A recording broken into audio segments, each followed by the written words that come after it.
यजुर्वेदीय ईशावास्योपनिषद के प्रथम मंत्र के व्याख्यान रूप भाष्य की चर्चा हम लोग कर रहे हैं। इस मंत्र के 3 पादों के व्याख्यान रूप भाष्य का विचार कल तक हो चुका है। चतुर्थ पाद के व्याख्यान रूप भाष्य की चर्चा आज होनी है। पूर्वार्ध से बताया गया जगत तथा जीव का जो तात्विक स्वरूप है उसी रूप से जगत तथा जीव को ग्रहण करने के लिए जगत्याम यत्किंच जगत तद इदं सर्वम ईशावास्यम, इस वाक्य से ये कहा गया कि इस साध्य साधनात्मक संसार में जो भी साध्य साधनात्मक वस्तु है, ये कहो या नाम रूप कर्मात्मक जगत है, ये कहो, इसका तात्विक स्वरूप ईश शब्द से लक्षित जो सच्चिदानंद स्वरूप ब्रह्म है उसी रूप से सारे वस्तुओं को ग्रहण करे। एक प्रकार से मैत्रेयी को जैसे याज्ञवल्क्य जी ने आत्मा द्रष्टव्य इस वाक्य से आत्मदर्शन अमृतत्व के साधन के रूप से बताया, ऐसे समूल अध्यास की निवृत्ति रूप मोक्ष के साधन के रूप में यहाँ पर आत्मदर्शन बताया जा रहा है। ये सारा जगत और मैं ब्रह्म रूप हूँ, ब्रह्म से अलग न भोक्ता न भोग्य जगत दोनों की भी सत्ता है नहीं।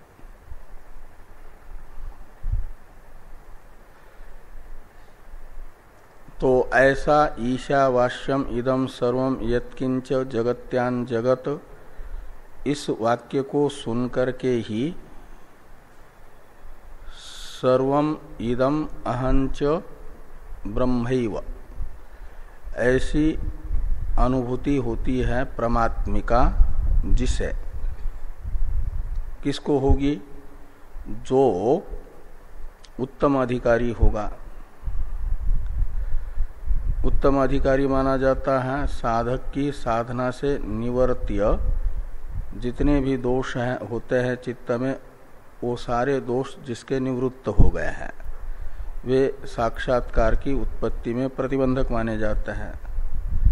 उन दोषों से रहित चित्त जिनका है उन्हें तो पृथ्व्याम यानी जगत्याम अर्थात अस्मिन् संसारे यत्किंच जगत तदिदं सर्वम ईशावास्यम, यह उपदेश सुनते ही ये तत्वमसि के तरह तत्वोपदेश है। अहम ब्रह्मास्मि ये साक्षात्कार होता है। सर्वमिदं अहंच ब्रह्मास्मि ये बोध होता है।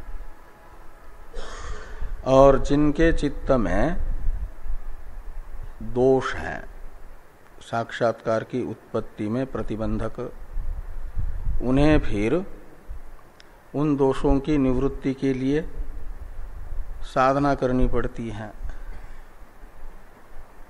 जिसके चित्त में श्रद्धातिरेक होने के कारण संशय तो नहीं है इस उपदेश वाक्य के अर्थ के प्रति, किंतु पूर्वानुभव से अर्जित द्वैत सत्यत्व के संस्कार प्रबल हैं, उसके लिए ये भावना बताई गई है करने के लिए कि ये सारा जगत जो भोग्य रूप से प्रतीत हो रहा है और भोक्ता रूप से प्रतीत हो रहा है, जो त्वमर्थ कहो या जीव कहो, उन दोनों का वास्तविक स्वरूप ईश शब्दित ब्रह्म है उसी रूप से भावना करें।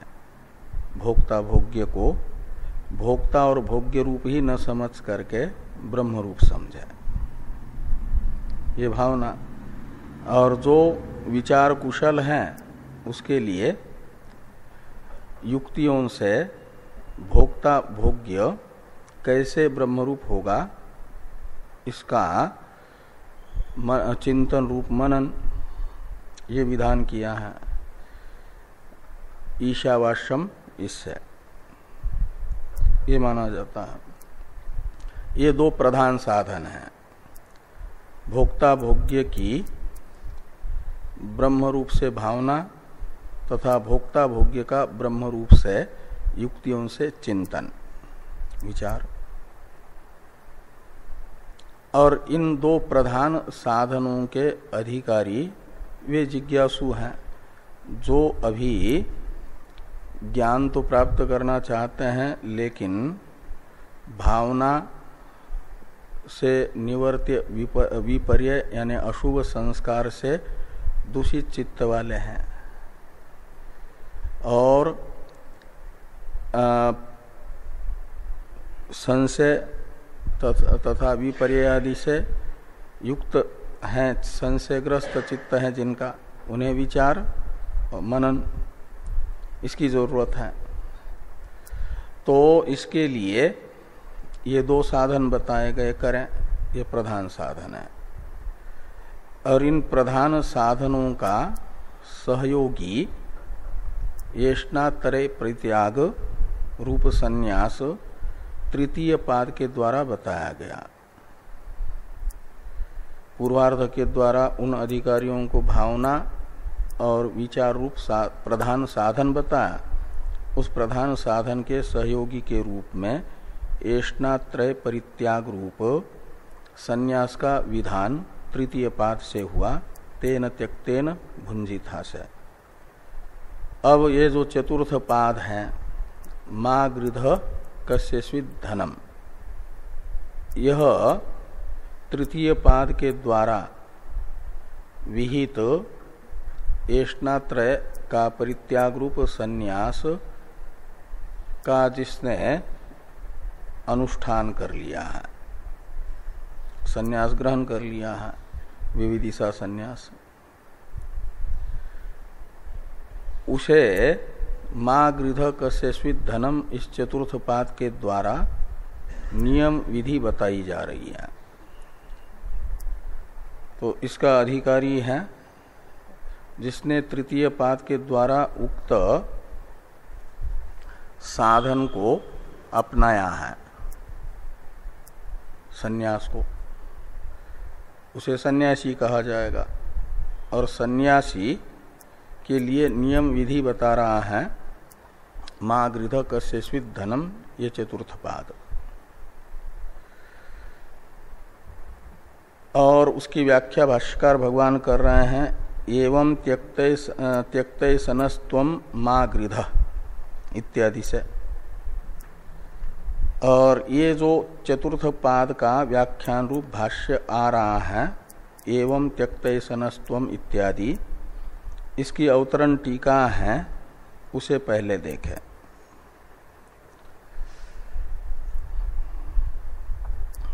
द्वितीय पंक्ति में है अवतरण टीका, उसी पृष्ठ पर 12 नंबर पृष्ठ पर।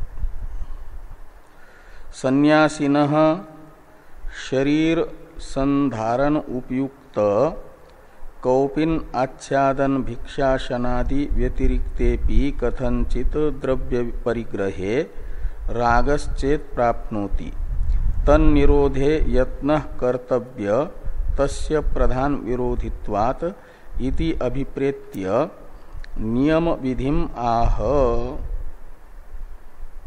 एवं त्यक्तैसनस्त्वम त्यक्तैसन इति, ये एवं त्यक्तैसनस्त्वम इत्यादि वाक्य का अवतरण हुआ। तो ये कहते हैं कि सन्यासिनः ऐष्णात्रय का परित्याग कर लिया है जिसने, जो कौन है ऐष्णात्रय परित्याग का अधिकारी, तो पूर्वार्ध के द्वारा जिसे इदम सर्वम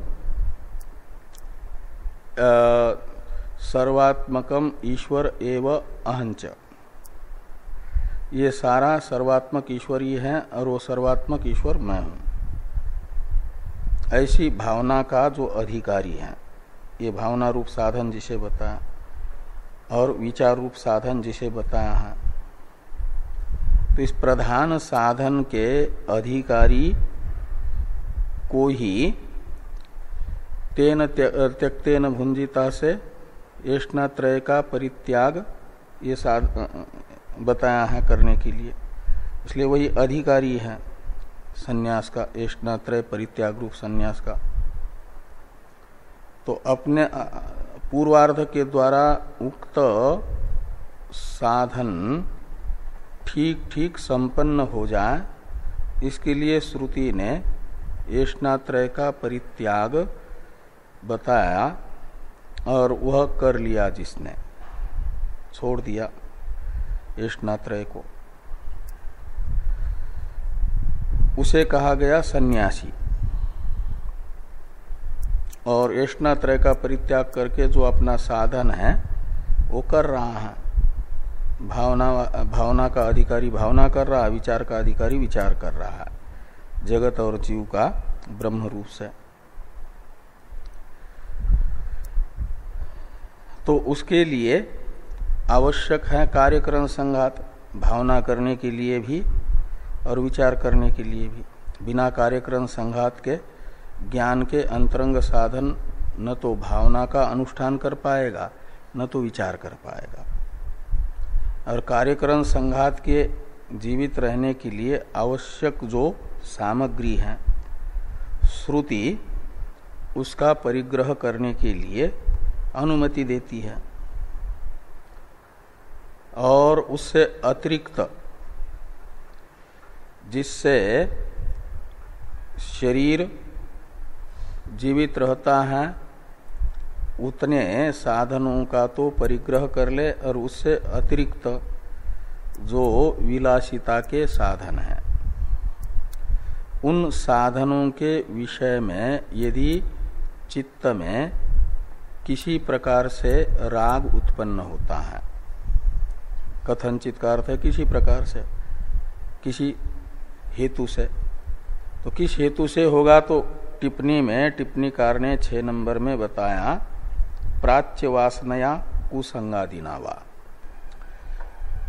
किसी प्रकार से वो जीवन यात्रा के लिए आवश्यक सामग्री के अतिरिक्त विलासिता के साधन विषयक राग बुद्धि में हो रहा है, उसका परिग्रह करने के लिए पूर्व वासना, जो पूर्व वासना है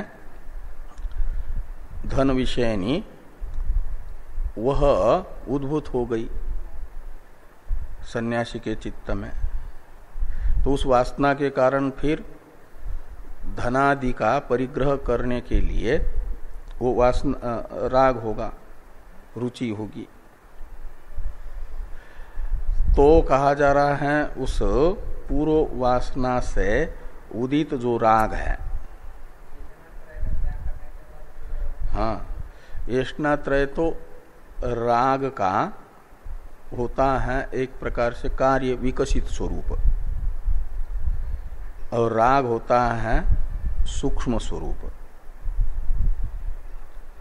और ये जो विकसित स्वरूप का तो त्याग कर दिया किसी किसी ने, यानी पेड़ की शाखाएं पत्ते काट दिए और जड़ ऐसी रखी,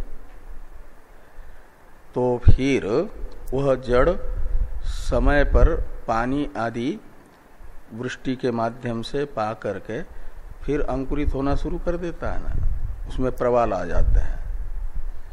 ऐसे ही स्थूल वासनाएं तो छूट गई, विकसित रूप जो था कार्य रूप, उसका कारण राग फिर उत्पन्न होता है। यद्यपि वैराग्य था इसलिए तो ऐष्णात्रय का त्याग हुआ, लेकिन ये राग उत्पन्न हो रहा है प्राच्य वासना से। पूर्व संस्कार सूक्ष्मतम बना रहता है, उस पूर्व वासना से अपूर्व राग उत्पन्न हुआ, और वो जो अपूर्व राग है उस अपूर्व राग का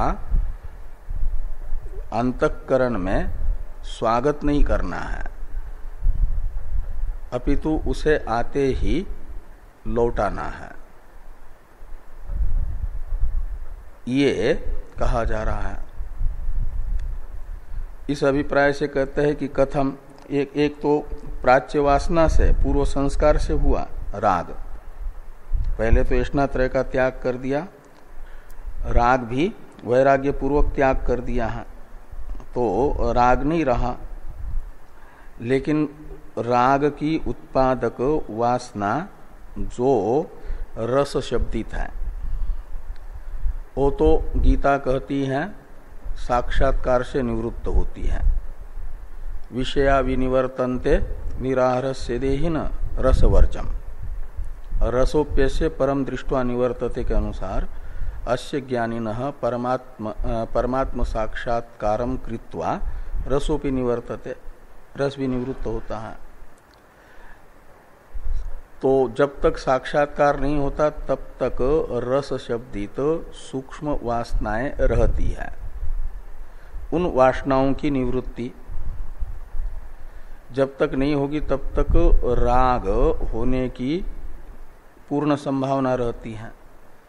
वो वासना जब प्राचीन वासना धन विषयनी प्रकट होगी एक, और दूसरा कुसंगादि उस वासना को अभिव्यक्त करते हैं।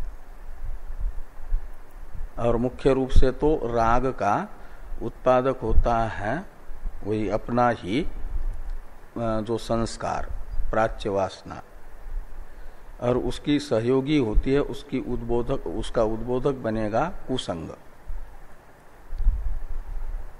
कुसंग उद्बोधक बन जाता है। हाँ? परम दृष्ट्वा निवर्तते। हाँ हाँ,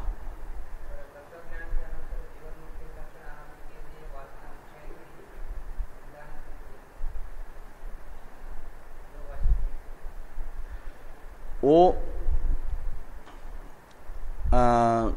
ये है कि यदि सत्वापत्ति होने पर भी असंसक्ति पदार्थाभावनी आदि में नहीं रहेगा तो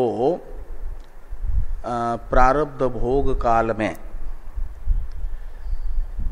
सत्वापत्तिवान व्यक्ति को भी, साक्षात्कारवान व्यक्ति को भी विक्षेप हो सकता है। उन विक्षेपों से बचने के लिए ये कहा कि असंसक्ति का अभ्यास कर लें तो जगत के जो भी प्रारब्ध भोगते समय अनुकूल प्रतिकूल परिस्थितियों का वो दृष्टा ही बन करके रहेगा असंसक्ति भूमिका में। ये योग वासिष्ठ में कहा गया है। पदार्थाभावनी आदि उत्तरोत्तर भूमिकाओं को प्राप्त करने के लिए, यानी शरीर के रहते हुए भी एक प्रकार से अशरीर भाव में अवस्थित रहने के लिए प्रारब्ध भोग काल में भी, उससे जो है निरतिशय आनंद भोग काल में भी अभिव्यक्त होता है, प्रारब्ध भोग काल में भी। और जो नहीं सत्वापत्ति में साक्षात्कार तो हो गया, असंसक्ति आदि का अभ्यास नहीं करता उत्तरोत्तर, तो उसे वह निरतिशय आनंद भोग काल में प्राप्त होना थोड़ा कठिन हो जाता है, थोड़ा कठिन हो जाता है। इसके लिए वहां पर वो कहा है जीवन मुक्ति के लिए अभ्यास करो। वो ज्ञानी को भी अपने अद्वैत भाव में ही बने रहें, ज्यादा प्रवृत्ति न करें। तो सन्यासिनः शरीर संधारण उपयुक्त कौपीन आच्छादन भिक्षाशनादि ये जीवन यात्रा के लिए सन्यासी के आवश्यक परिग्रह हैं। इसलिए इन वस्तुओं का जो परिग्रह है उसकी तो श्रुति अनुमति देती है, और इनसे अतिरिक्त जो है तो शरीर संधारण उपयुक्त कौपिनादि से अतिरिक्त जो द्रव्य है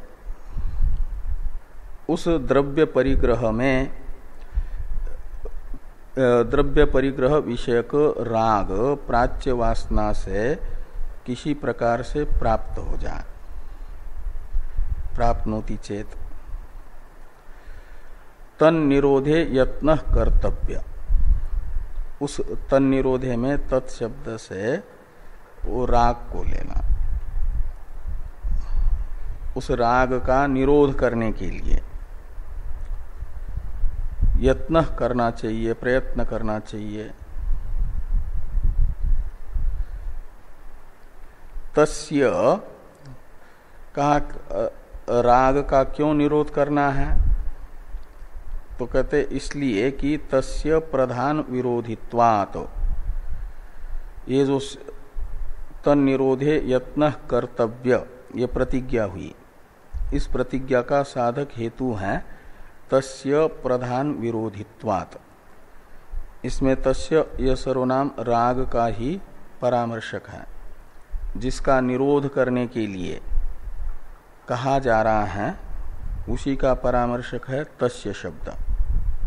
तो राग का निरोध करने के लिए कहा जा रहा है। किस विषयक राग का, तो अतिरिक्त द्रव्य विषयक राग का निरोध करने के लिए मागृध यह श्रुति कहती है। तो वो जो धन विषयक राग है उसे यहां पर तस्य शब्द से लेना। वह क्या है, तो कहते प्रधान विरोधित्वात्, वो प्रधान का विरोधी है, जो प्रधान साधन है पूर्वार्ध के द्वारा बताया गया। जो युक्ति अनभिज्ञ है उसके लिए बताई गई सबकी ईश्वर रूप से भावना एक साधन, वो उसके लिए प्रधान साधन है ज्ञान का। और युक्ति कुशल के लिए विचार, ये प्रधान साधन है। इसलिए प्रधान शब्द से लेना। टिप्पणी में टिप्पणीकार कहते 7 नंबर में प्रधानम प्राग उक्तम भावना विचार अन्यतरत। तो ये प्राग उक्तम में अक्त पर अनुस्वार इसमें नहीं है। प्राग उक्तम अक्त पर 7 नंबर टिप्पणी में अनुस्वार होना चाहिए। पहले कहा हुआ जो साधन वो कौन है, तो अलग अलग दो अधिकारी के लिए 2 साधन बताए हैं। ओ भावना विचार अन्यतरत, अन्यतरत का अर्थ है 2 में से 1। युक्ति अनभिज्ञ के लिए प्रधान है भावना, युक्ति कुशल के लिए प्रधान शब्द से ग्राह्य है विचार। और ये विचार या भावना में प्राधान्य क्या है, तो सन्यासी को 2 बताए हैं। यानी एक तो ये करना है भावना या विचार, और दूसरा शरीर को जीवित रखने के लिए शरीर संधारण अनुकूल ये कौपिनादि का परिग्रह, जीवन यात्रा के लिए भिक्षाटनादि, ये भी सन्यासी को करना है ना। तो इन 2 में से प्रधान क्या है, शरीर धारण क्यों करना है, भावना करने के लिए, विचार करने के लिए। इसलिए भावना या विचार ये है प्रधान, और शरीर धारण अनुकूल जो व्यापार है भिक्षाटनादि, वो है गौण। तो भिक्षाटनादि की अपेक्षा प्राधान्य इनमें है, क्योंकि मोक्ष के साधन ज्ञान का यह साधन है, यानी ज्ञान द्वारा मोक्ष में उपकारक है, उद्देश्य का पूरक है विचार और भावना रूप साधन, इसलिए उसमें प्राधान्य है। ये आगे कह रहे हैं टिप्पणी में, टिप्पणीकार 7 नंबर में कि तस्य प्रधानत्वंतु शरीर यात्रोपयुक्त कर्तव्यांतर अपेक्षम। शरीर यात्रा उपयुक्त कर्तव्य है भिक्षाटनादि, उसकी अपेक्षा प्रधान ये भावना और विचार है साधन, उसकी अपेक्षा से प्राधान्य बताया जा रहा है। और ये जो प्रधान है विचार और भावना, इसका विरोधी है धन विषयक राग, जो टीका में लिखा है तस्य प्रधान विरोधित्वात्, यानी धन विषयकस्य रागस्य प्रधान विरोधित्वात्। धन विषयक राग चित्त में होगा धन का परिग्रह करने के लिए, तो फिर धन परिग्रह में प्रयत्नशील होगा। धन का परिग्रह कैसे हो ये सोचेगा, तो धन के परिग्रह विषयक चिंतन चित्त में होगा, तो सर्वम इदम ईशावास्यम, इसके द्वारा बताई गई भावना या विचार सबका ब्रह्म रूप से कैसे कर पाएगा, वो छूट जाएगा। इस प्रकार यह द्रव्य परिग्रह विषयक राग प्रधान का विरोधी बन जाता है।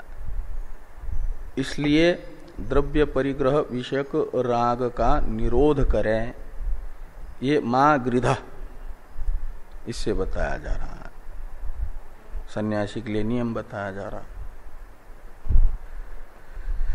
तो तस्य प्रधान विरोधित्वात् इति अभिप्रेत्य नियम विधिम आह, नियम विधि बताते हैं।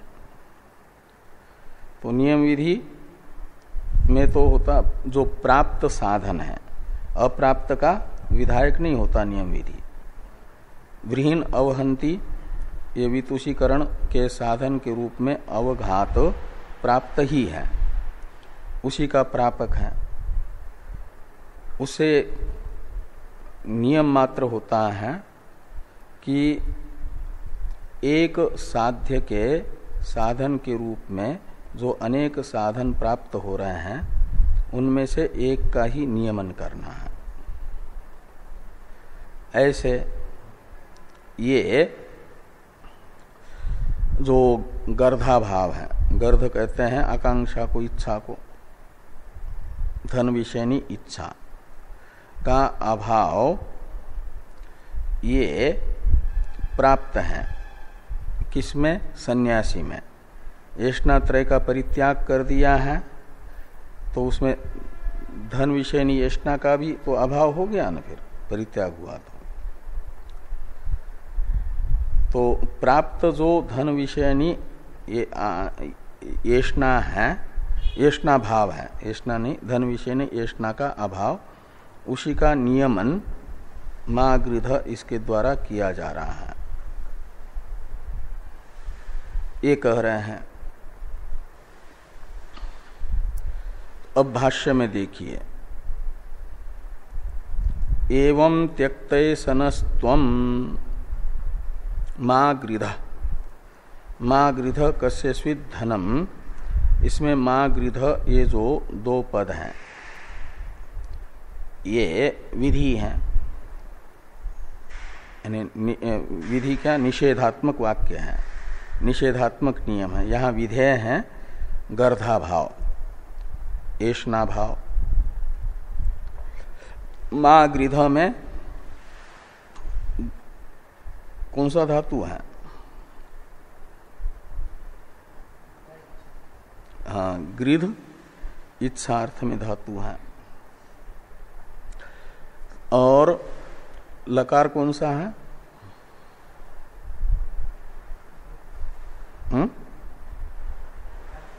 लुंग,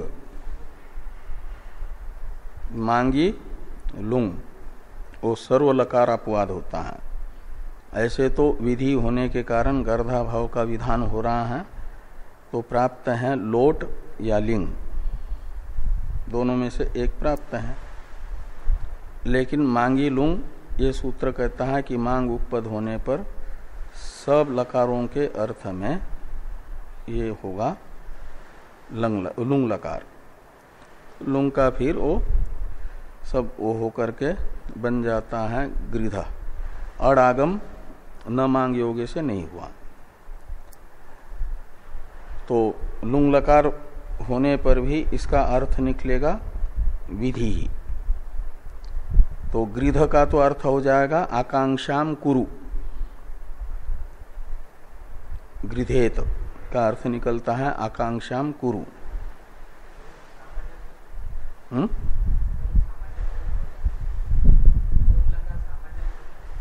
लुंग लकार सामान्य भूत नहीं, ये मांगी लुंग से जो लुंग होता है वो सभी लकारों का अपवाद होने से सभी कालिक क्रिया के वाचक धातु से होगा, और उसका सब लकारों का जो अर्थ होता है वही अर्थ निकलेगा। जो एक लुंग सूत्र है उससे लुंग होता है, उसमें भूते शब्द की अनुवृत्ति आती है, वह सामान्य भूतकाल में होता है। और ये जो मांगी लुंग से लुंग लकार होता है वह सभी लकारों का अपवाद होने से जिन जिन अर्थों में बाकी लकार होते हैं जिसका यह अपवाद होकर के आ रहा है, वो लकार जिन अर्थों में होते उन्हीं अर्थों में आएगा ये लुंग लकार मांगी लुंग से। तो विधिलिंग जिस अर्थ में आता है उसी अर्थ में यहाँ पर लुंग आया है। तो विद्यादि अर्थों में आता है, तो विद्यादि अर्थों में से यहाँ विधि अपेक्षित है, इसलिए गृध शब्द का तो अर्थ निकलेगा गृधेत।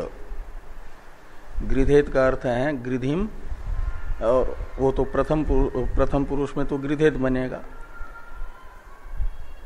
और मध्यम पुरुष में गृधिम कुरु, ऐसा अर्थ निकालना है। आकांक्षाम कुरु, आकांक्षा करो, ये तो गृध का अर्थ निकलेगा, आकांक्षा करो।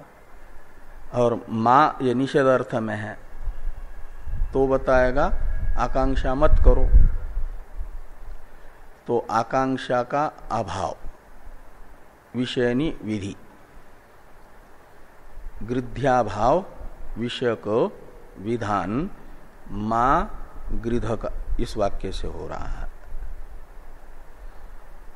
कि आकांक्षा मत करो। मध्यम पुरुष होने से इसका कर्ता हो जाएगा त्वम, तुम आकांक्षा मत करो। श्रुति कह रही है, किसको कह रही है? सन्यासी को, कि हे सन्यासिन मां गृध, हे सन्यासी तुम धन विषयनी आकांक्षा मत करो, ऐसा। इसलिए कहते त्वम का विशेषण बताया, त्यक्तये सनस त्वम, इस नियम विधि का अधिकारी इस विशेषण से ज्ञापित हो रहा। जो तृतीय पाद के द्वारा बताई गई संन्यास विधि है उसके अधिकारी को ही ये नियम विधि बताई जा रही है कि त्यक्तये सनस्त्वम मां गृध, हे सन्यासिन तुम आकांक्षा मत करो। तो आकांक्षा तो होती है सविषय, तो किस विषय का आकांक्षा नहीं करनी है? तो मां गृध का अर्थ कर दिया गृधिम, यानी आकांक्षा मां कार्षी। तो आकांक्षा का विषय बताया गया धन विषयाम, इस विशेषण से कि धन विषयक आकांक्षा मत करो। धन विषयनी आकांक्षा भाव का नियमन हो रहा है। यद्यपि सन्यासी में धन विषयक आकांक्षा तो अप्राप्त ही है, क्या नाम, आकांक्षा का अभाव है, आकांक्षा का भाव प्राप्त ही है, तब भी उसका विधान किया जा रहा है, का अर्थ नियमन किया जा रहा है। यदि पूर्व संस्कार कुसंगादि के द्वारा उद्भूत होकर के धन परिग्रह विषयक चित्त में राग उत्पन्न करके इच्छा को प्रकट करता है, तो वह इच्छा मत होने दो। इच्छा को उत्पन्न करने वाले राग और उसके उत्पादक पूर्व संस्कार को, वासना को नष्ट करो, रोको, उसका निरोध करो। तन निरोधे यत्न कर्तव्य। एक बार धन विषयनी येष्णा त्याग दी, फिर धन का परिग्रह करने की इच्छा हो रही है, तो जिसके कारण हो रही है उन कारणों का निरोध करो, उन्हें हटाओ। कारणों को, परिग्रह विषयक राग को हटा दो। परिग्रह करने का राग जिसके कारण हो रहा है वो जो पूर्व संस्कार है उसे प्रस्फुटित मत होने दो। जिससे वह प्रस्फुटित होता है कुसंगादि से, वो कुसंगादि त्याग दो। और जिससे वैराग्य बढ़े, ये जो है धन परिग्रह की इच्छा अभिव्यक्त न हो, ऐसे का संग करो। ये सब जो है गृध्या भाव के अनुकूल है। ऐसे अनुकूल गृध्या भाव के जो हैं उनको अपना करके गृध्या भाव को अपने जीवन में सुरक्षित करो, सुरक्षित रखो। ये माँ गृध कस्य स्वित धनम से बताया जा रहा। माँ गृध स्वित का बता रहे हैं आगे। अभी तो माँ गृध इतने का अर्थ हुआ कि धन विषयनी आकांक्षाम माँ कार्षि।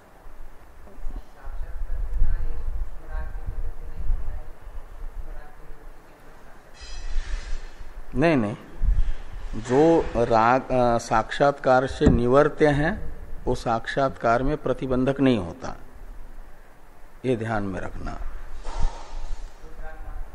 हाँ, साक्षात्कार की उत्पत्ति में प्रतिबंधक स्थूल सूक्ष्म सूक्ष्मतर राग है।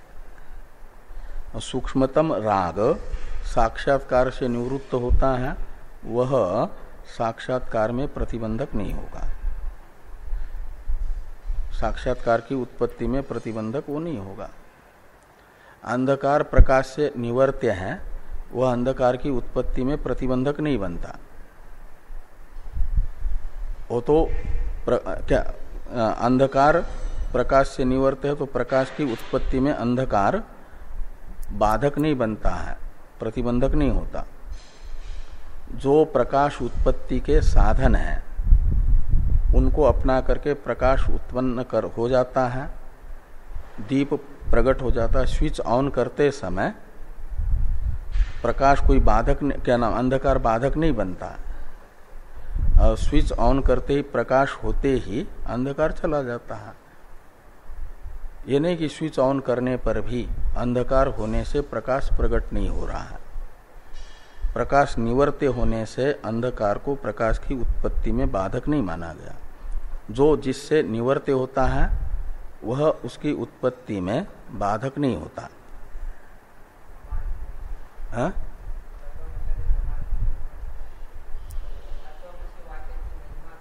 हाँ, तत्वमसी वाक्य से जैसे स्विच ऑन करने से प्रकाश प्रकट होता है बल्बादि का, ऐसे तत्वमसी वाक्य से अहम ब्रह्मास्मि ये बोध हो जाता है। जो बोध की उत्पत्ति में प्रतिबंधक दोष से रहित चित्त वाले हैं उन्हें,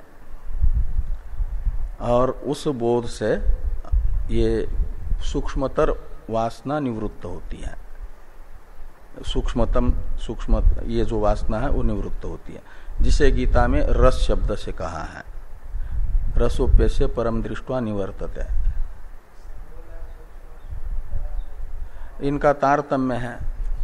हाँ, इनका बिल्कुल स्वरूप तो ये है जो पूर्ण विवेक पूर्वक वैराग्य से निवृत्त होता है राग, तो सूक्ष्मतर राग माना जाता है निवृत्त हुआ। नचिकेता के तरह वैराग्य जिसके अंदर होता है।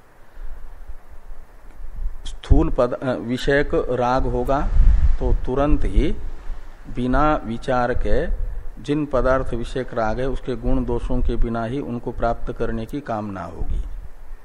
तो समझना चाहिए स्थूल राग है वो तुरंत इच्छा का उत्पादक बन जाता है। सूक्ष्म राग होता है तो विषय के गुण दोष का चिंतन करके फिर वो उत्पादक होता है, थोड़ा विचार करता है। और सूक्ष्मतर हो जाता है तो बिना साधन के भी यदि भोग्य पदार्थ उपलब्ध होते हैं नचिकेता के तरह, लेकिन सूक्ष्मतर राग भी भोग्य पदार्थ विषयक नचिकेता के चित्त में न होने से उन्हें बिना साधन के उपलब्ध होने पर भी स्वीकार नहीं किया नचिकेता ने। तो समझना चाहिए कि वो सूक्ष्मतर राग नचिकेता के चित्त में नहीं है, उसका भी अभाव है। और सूक्ष्मतम है वो तो ज्ञान से निवृत्त होता है, वह सहसा आसक्ति का प्रयोजक नहीं बनता है, आसक्ति उत्पन्न नहीं करता।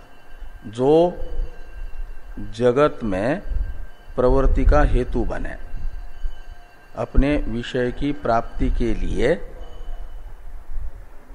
इच्छा उत्पन्न करके ज्ञान की साधना से व्यावृत्त करके लगा ले जगत की प्राप्ति में, ऐसा जो कारक राग होता है वह होता है सूक्ष्मतर से लेकर के स्थूल तक राग, वह कारक होता है। हाँ, उसे कहा इंद्रियस्य इंद्रियस्यार्थे राग द्वेषो व्यवस्थितो तयोर्न वशमागच्छत तौ हेष्य परिपंथिनो। वे राग द्वेष आत्मज्ञान की साधना में परिपंथी बनते हैं। ऐसे राग कारक राग के और द्वेष के अधीन हुआ जो मन है वह आत्मविषयनी प्रज्ञा का बलात् अपहरक बन जाता है। उसे गीता में कहा तदस्य हरति प्रज्ञाम वायुर्नावम इवाम्भसी, इस वाक्य से। तत् यानी वो कारक राग द्वेष से युक्त मन,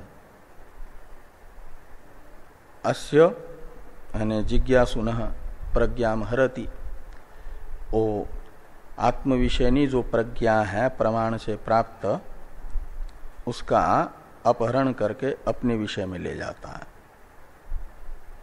प्रज्ञा को।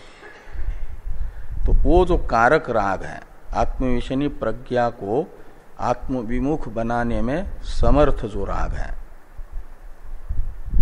उसे तो स्थूल से सूक्ष्मतर तक समझना। और सूक्ष्मतम राग है जो ज्ञान से निवर्त्य होता है, वह ज्ञान की उत्पत्ति में प्रतिबंधक भी नहीं होता और आत्मविषयनी प्रज्ञा को बलात् खींच करके ले जाने में भी समर्थ नहीं होता। उसका बहुत सूक्ष्म सूखा बीज जैसे बोरी में भर करके चना रखा है स्टोर में, वो अंकुरित नहीं हो सकता, और उसे सीधे फिर भूंज दिया तो बिल्कुल ही अंकुरित नहीं हो सकता। फिर वो भूंजना तो ज्ञान रूपी अग्नि से होता है, लेकिन स्टोर में रखे हुए जहाँ शीलन आदि नहीं है ऐसे जगह रखा हुआ जो सूखा चना बीज, उसके तरह है ये सूक्ष्मतम राग, वो कारक नहीं बनता। और गीले स्थान पर रखे हुए बीज के तरह है ये सूक्ष्मतर राग, वो कभी भी फूल करके अंकुरित हो सकता है। वो शीलन आदि से मिलने वाला थोड़ा बहुत भी उसका जो सहयोगी है फुलाने में अंकुरित होने में, वही कुसंगादि माना गया। वो सूक्ष्मतर राग बना रहता है यदि सन्यासी में, तो कुसंगादि से प्रकट होता है वो प्राच्य वासना, और वो राग को उत्पन्न करती है। राग है एक प्रकार से अंकुर उस वासना का, और राग रूपी अंकुर आया तो उसे थोड़ा और खाद पानी देने लायक बनाएंगे, अंकुर आया उसी समय समाप्त नहीं करेंगे, निरोध नहीं करेंगे तो वृक्ष बन जाता है, इच्छा हो जाती है, इच्छा से फिर धनादि परिग्रह में प्रवृत्त हो जाता है और फिर ये आत्मचिंतन छूट जाता है, ये कह रहे हैं।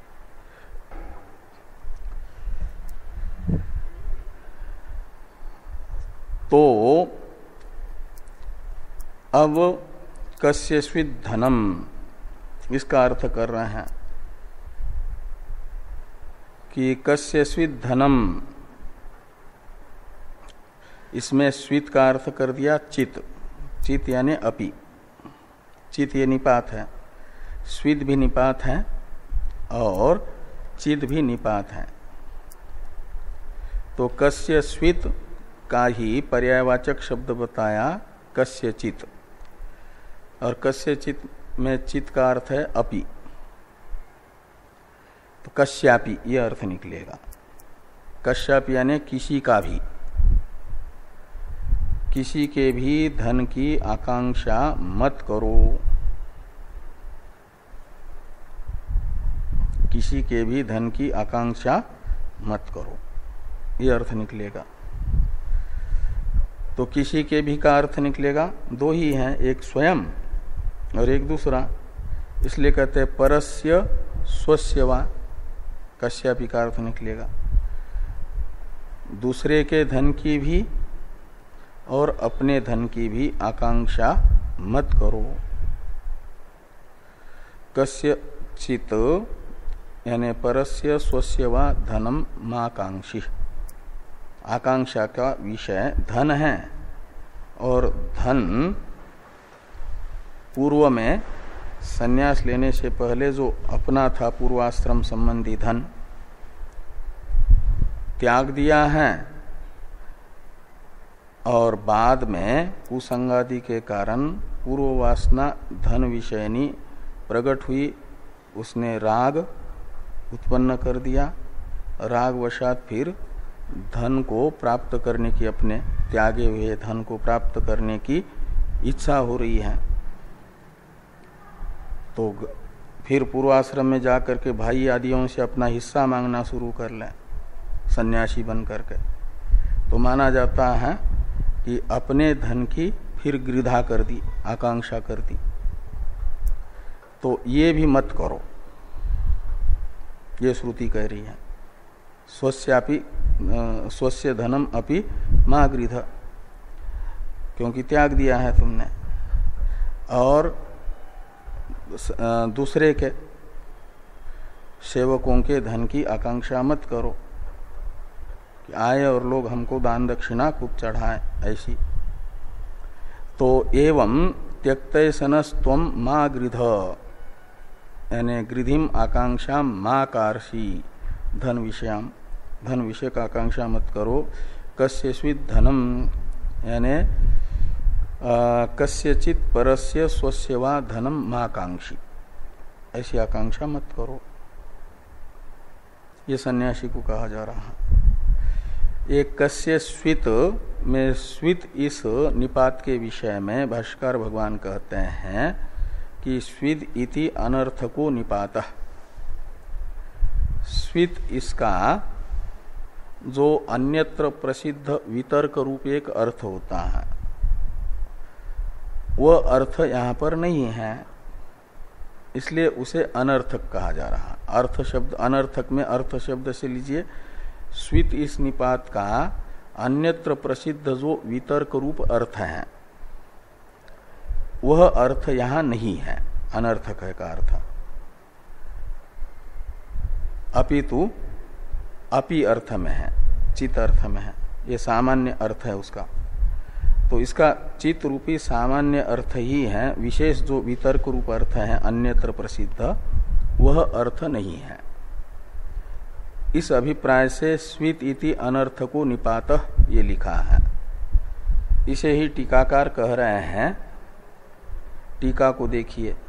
स्विद इति निपातस्य सामान्यार्थत्वेपि कस्य स्वित इति वितर्कार्थत्वम अन्यत्र प्रसिद्धम तद इह न गृह्यते इति अनर्थकम इत्युक्तम।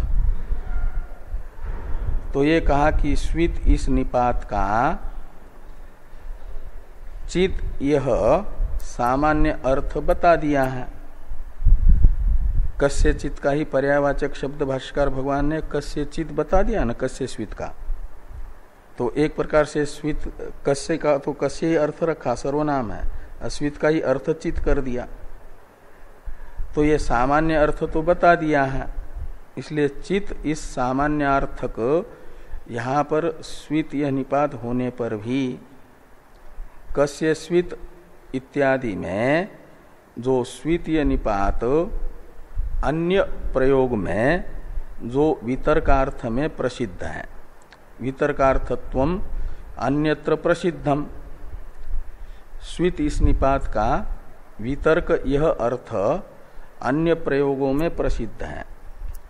अन्य प्रयोग कौन, तो वो बताया 11 नंबर टिप्पणी में। टिप्पणीकार ने दोनों जगह 10-10 लिखा, लेकिन यहाँ अंतिम में 11 होना चाहिए।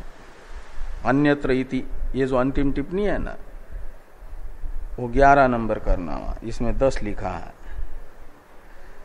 तो अन्यत्र इति यानी यथा कस्यस्विद अयम अश्व स्यात् इत्येवम् आदौ संदेह पूर्वक विमर्शार्थत्वम प्रसिद्धम।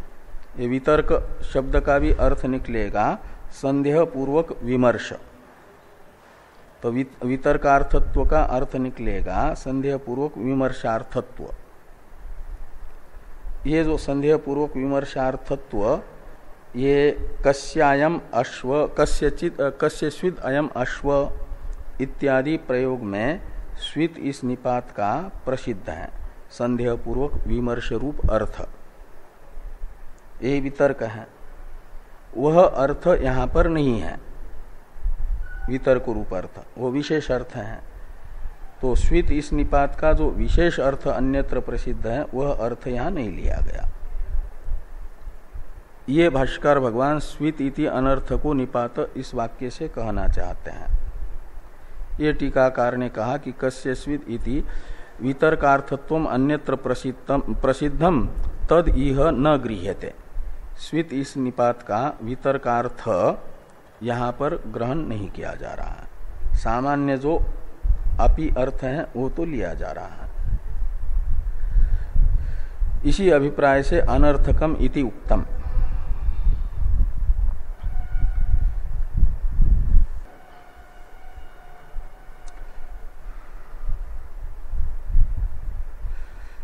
आगे हैं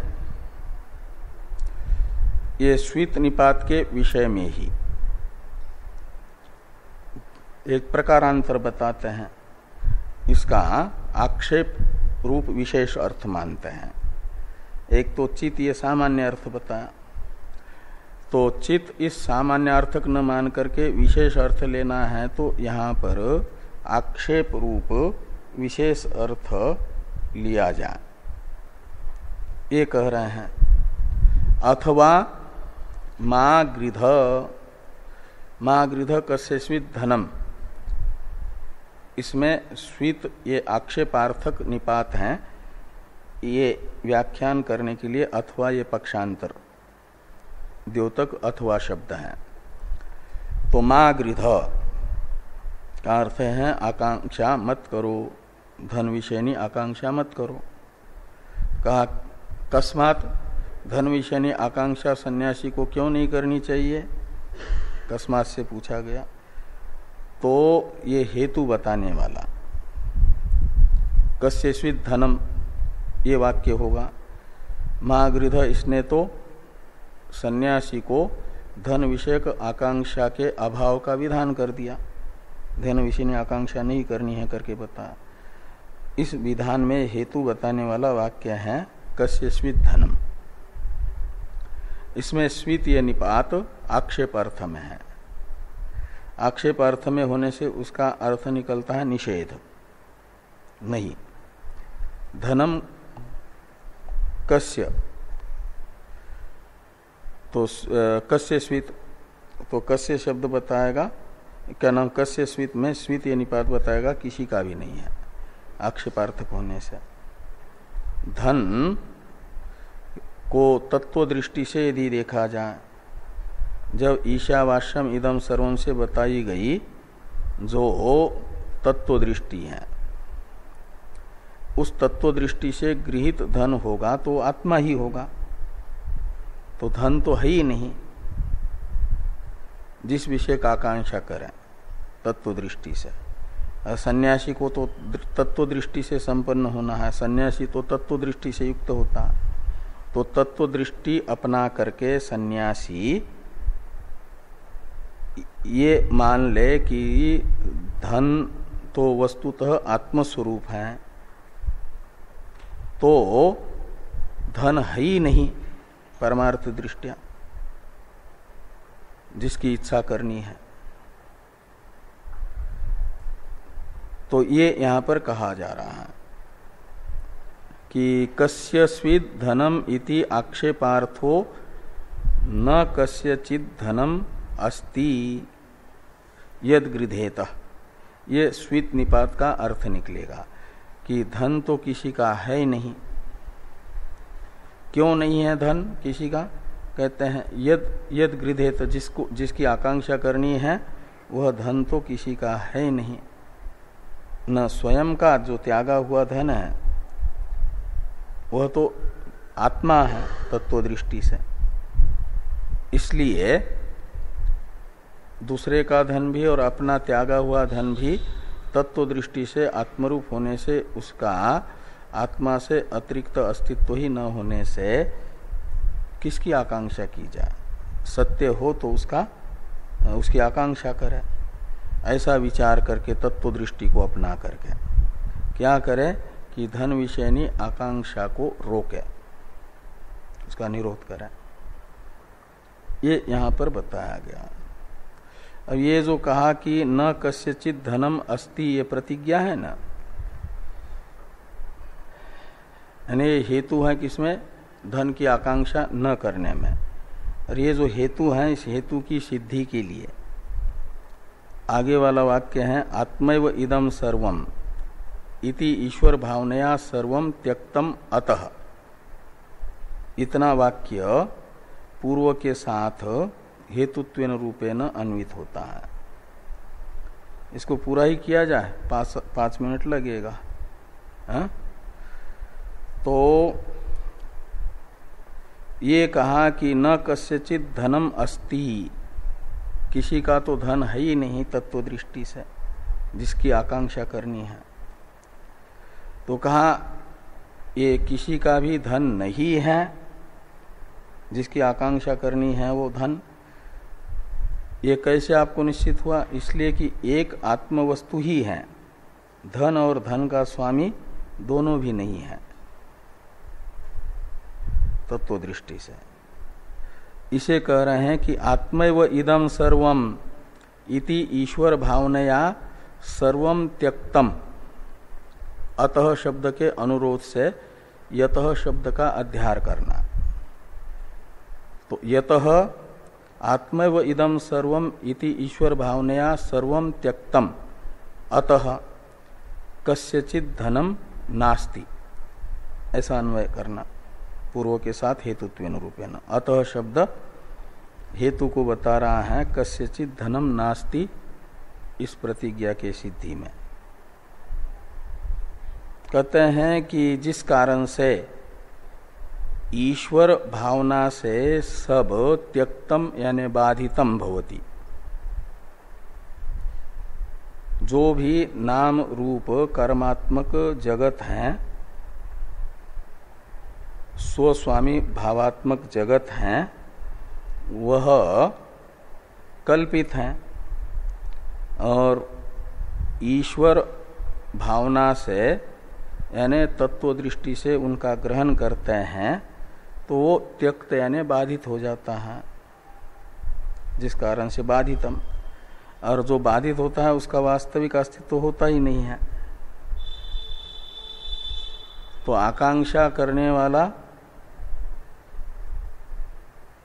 वस्तुतः चेतन आत्मा है, और जिसकी आकांक्षा की जा रही है वह भी वो स्वचेतन आत्मा है और वह स्वरूप स्वयं सन्यासी का है, वह उसे उपलब्ध ही है, इसलिए यह आकांक्षा व्यर्थ है, नहीं बन सकती। इस अभिप्राय से कह रहे हैं कि जिस कारण से ईश्वर ही यह सब कुछ है, धन तथा धन का स्वामी ईश्वर ही है, इस भावना से बाधित हुआ। अतः यानी इसी कारण से श्रुति कह रही है कस्यचित् धनम, यानी धन किसी का नहीं है, ऐसा कह रही है। किसी का बताने के लिए स्वस्वामी भाव संबंध बनाने के लिए द्वैत की जरूरत है, वो द्वैत सत्य नहीं है। आगे है आत्मन एव इदम सर्वम आत्मैव च आत्मन एव इदम सर्वम। हाँ, सारा जगत ही आ गया धन शब्द से, भोग्य मात्र। और भोक्ता जो है, ये भोग्य और भोक्ता दोनों भी आत्मा ज्ञान से आत्मा में कल्पित हैं, और वह भोक्ता भोग्य दोनों भी उनके अधिष्ठान रूप से गृहीत होते हैं, तो रहते ही नहीं हैं, इसलिए आकांक्षा नहीं करनी है, ये कहा जा रहा है। अब ये आत्मन एव इदम सर्वम, ये जो है ये बताया जा रहा है, इससे कि आत्मन एव इदम सर्वम, इससे ये बताया जा रहा है कि ये सब का सब भोक्ता भोग्यात्मक जो जगत है आत्मा का ही विवर्त रूप है, रस्सी के सर्पादि विवर्त के तरह।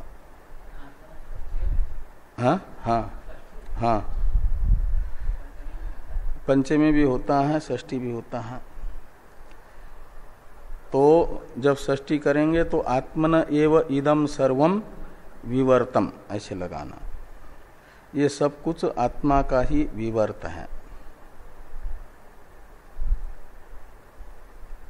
और जिस कारण से आत्मा का ही विवर्त रूप है, या तस्माद् वा ये तस्माद् आत्मनः आकाश संभूत के अनुसार उपादान अर्थ में भी पंचमी होती है, प्रकृति अर्थ में भी।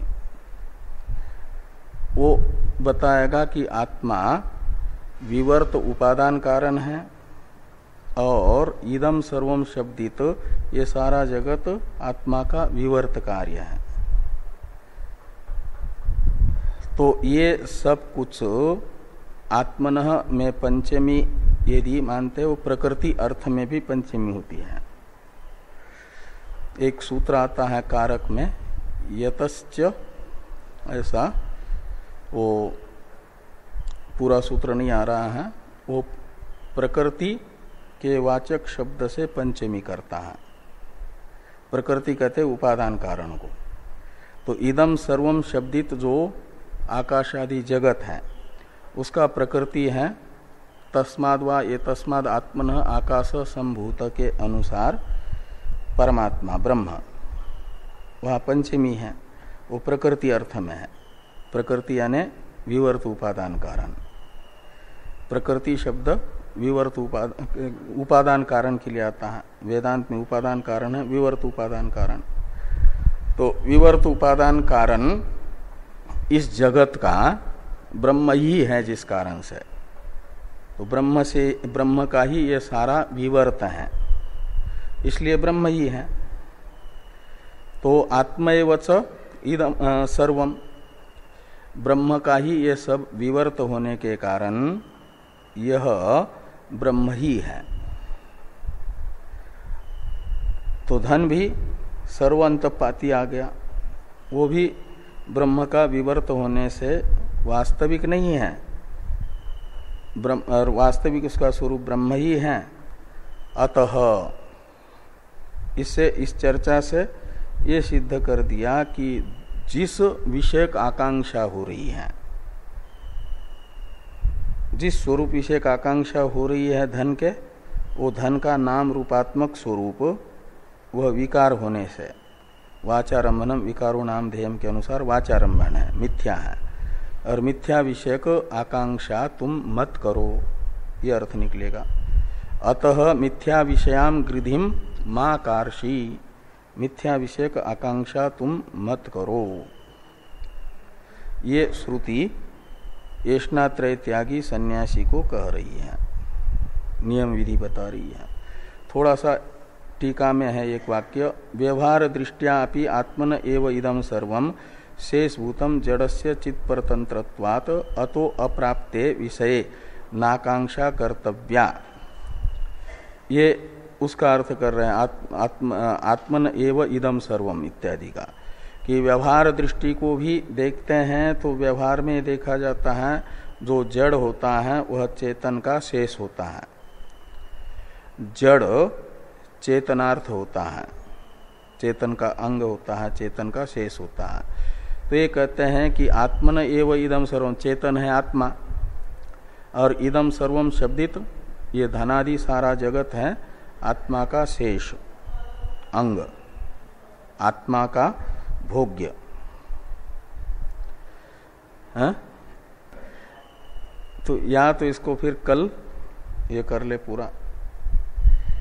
अभी यहाँ ये पंक्ति पूरा वाचार्थ लगा दीजिए, उसका ये कर लेता है फिर। तो आत्मन एव इदम सर्वम शेषभूतम, ये कैसे हैं? तो नियम बता रहे हैं कि जड़स्य चित्त परतंत्रत्वात्, जो जड़ होता है वह चित्त के अधीन होता है, चेतन के अधीन होता है।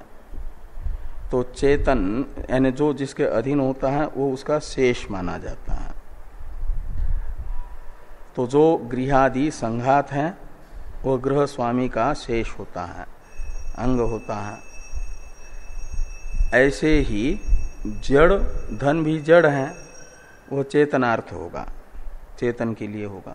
जितनी भी जड़ वस्तुएं हैं वह चेतन के लिए होती हैं।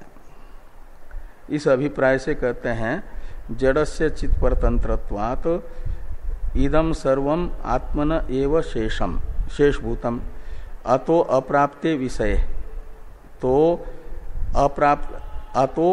अप्राप्त न होकर के प्राप्त होना चाहिए। वो जो अवग्रह का चिन्ह है ना, वो नहीं। जब आत्मा का ही शेष है ये सारा जगत, जड़ होने से दो राशि है, एक चेतन राशि एक जड़ राशि। तो जगत अनात्मा मात्र जड़ है और चेतन एक आत्मा है। तो जड़ मात्र एक चेतन के लिए है, का चेतन का शेष है का मतलब चेतन के अधीन है, चेतन उसका स्वामी है। तो चेतन कितने हैं? तो एक ही है आत्मा, और वो आत्मा मैं हूं। तो चेतन एक आत्मा है और वो मैं हूं, तो सारा जगत तो मेरा शेष होने से मेरे अधीन है।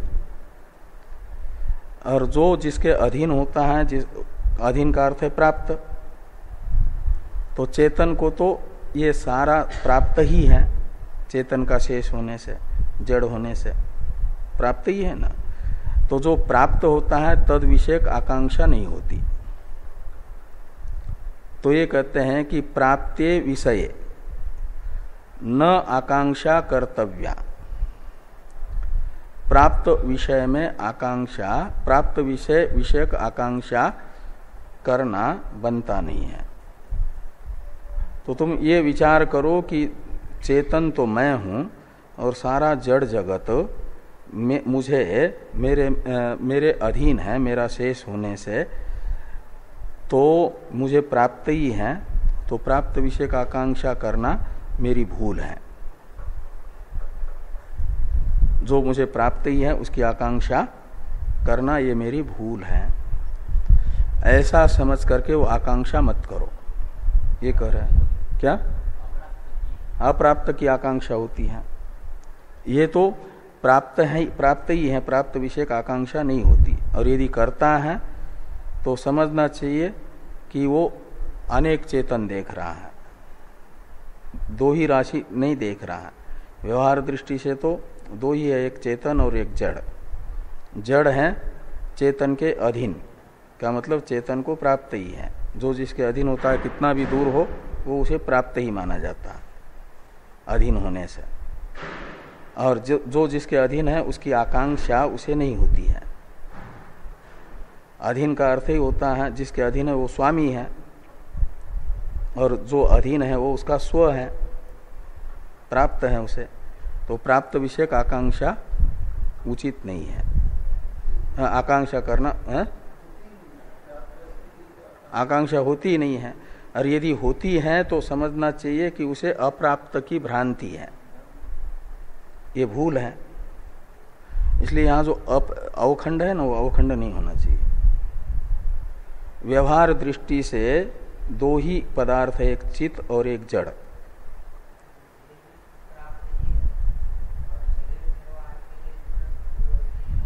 हाँ, प्राप्त ही है। नहीं, उसकी भी इच्छा करने के लिए थोड़ी कहा है। ये कहा उसका हाँ यानी सहमति है व्यवहार दृष्टि से। शरीर वो चलाने के लिए भिक्षाटन आदि प्राप्त की अनुमति दे रही श्रुति, करो। नहीं, इच्छा पूर्वक करो ये नहीं कहा जा रहा है। वो तो शरीर तो करना, शरीर धारण कर, शरीर को रखना ही है जीवित। तो कैसे रखना है? तो कहा कि भिक्षाटन आदि से। ये नहीं कि फिर भिक्षा में हमको ये मिले और ये न मिले, ऐसी आकांक्षा न करें। तो प्राप्ते विषये नाकांक्षा कर्तव्या, प्राप्त विषयक आकांक्षा बुद्धिमान व्यक्ति को नहीं करनी चाहिए। भ्रांत व्यक्ति तो कर सकता है। तो परमार्थतस्तु आत्मैव सर्वम, यानी व्यवहार दृष्टि से तो ये सब का सब आत्मा का शेष होने से आत्म क्या नाम जगत धन विषयक आकांक्षा प्राप्त नहीं है। और परमार्थ दृष्टि से तो आत्मा ही सबका स्वरूप होने से, अद्वैत होने से उस अवस्था में भी आकांक्षा नहीं बनती। ये कह रहे हैं कि परमार्थ तस्तु आत्मैव इदम सर्वम इति आकांक्षा विषय एव नास्ति। तो दो दृष्टि, यानी व्यवहार दृष्टि से भी आकांक्षा नहीं बनती और परमार्थ दृष्टि से भी आकांक्षा नहीं बनती है। व्यवहार दृष्टि से इसलिए नहीं बनती कि एक चेतन है ज्ञानी की दृष्टि में, और उस चेतन का ही सारा जगत स्व है, और सारे जगत का स्वामी है चेतन, और वह चेतन है आत्मा। तो सन्यासी को कम से कम इतना तो ध्यान रखना ही चाहिए कि मैं चेतन हूं, जड़ नहीं। तो ये सब मेरा ही है। तो मद विषयक आकांक्षा जो मुझे प्राप्त है, तद विषयक आकांक्षा यदि मुझे हो रही तो मेरा भ्रम है। ऐसा भ्रम समझ करके धन विषयक आकांक्षा मत करो, ये श्रुति कह रही है व्यवहार दृष्टि से। और परमार्थ दृष्टिया तो आत्मा ही है, इसलिए जिसकी आकांक्षा करनी है उसका अस्तित्व ही नहीं है। ये आत्मन एव इदम सर्वम, ये व्यवहार दृष्टि को अपना करके भी धन विषयक आकांक्षा नहीं बनती, ये एक हेतु बताया। और परमार्थ दृष्टि से तो जिसकी आकांक्षा करनी है वह है ही नहीं, तो तद विषयक भी ये नहीं बन सकता आकांक्षा, राग, तद विषयक आकांक्षा भी नहीं बन सकती।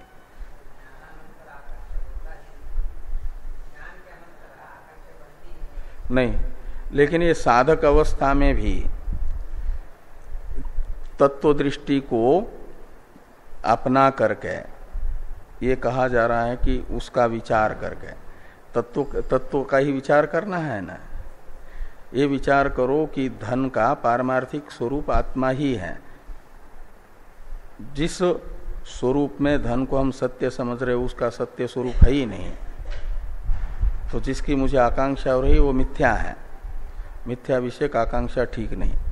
ऐसा अभी मिथ्यात्व का निश्चय हुआ नहीं है, लेकिन उसे मिथ्या समझ करके उसमें मिथ्यात्व को दृढ़ करके आकांक्षा को हटाओ, ये कह रहे हैं। हाँ, भावार्थ बहुत कठिन है। हाँ, सरल है, शब्दार्थ सरल है।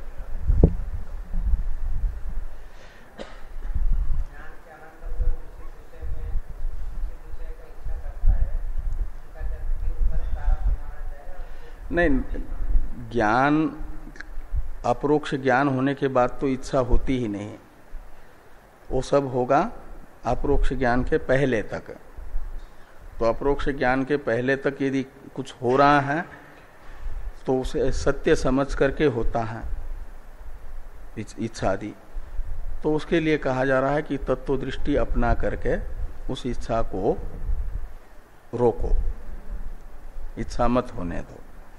और व्यावहारिक दृष्टि से भी देखो तो दो ही राशि करो, चेतन और जड़। जड़ चेतन के अधीन होने से चेतन को प्राप्त ही है, तो प्राप्त विषयक आकांक्षा नहीं बच